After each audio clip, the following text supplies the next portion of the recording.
So ayan mga kabagsik, meron naman tayong ginagawang drawing sa paparating nating project. So ayan po ay sketching pa na po. So nag-drawing pa lang tayo ng ating plano para hindi na po tayo nagkakapa kung ano po yung gagawin natin sa ating itatayong bahay. So yan po ay pinaplano po natin. Kaya medyo kailangan natin ng tamang diskarte.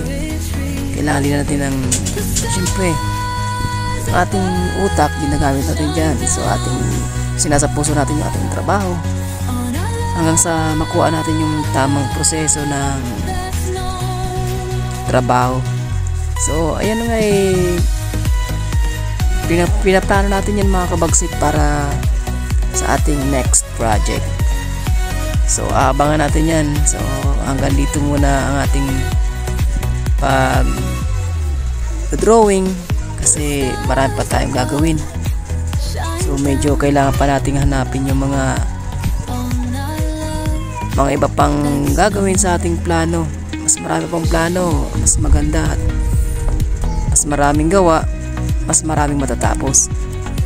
So kaya meron pang mga naghihintay tayong next project, kaya dito muna tayo mag-focus sa ating pag-drawing. So dyan nga dinodrawing ko yung mga posibilidad na maging planong bahay na ating iguguhit at ating gagawin sa personal. So ayan mga kabagsik, so pinapakita ko dito yung pagguhit tsaka yung tamang diskarte.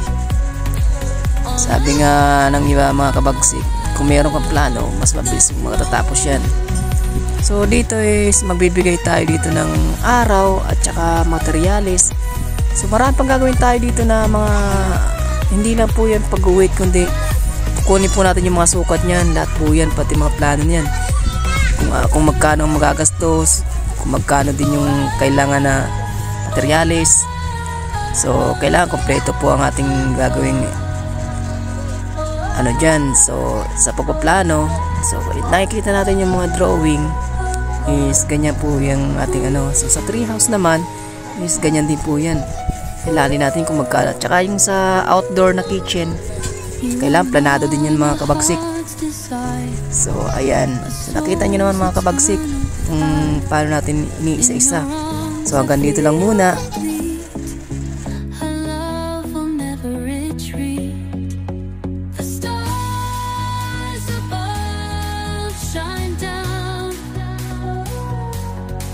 On our love.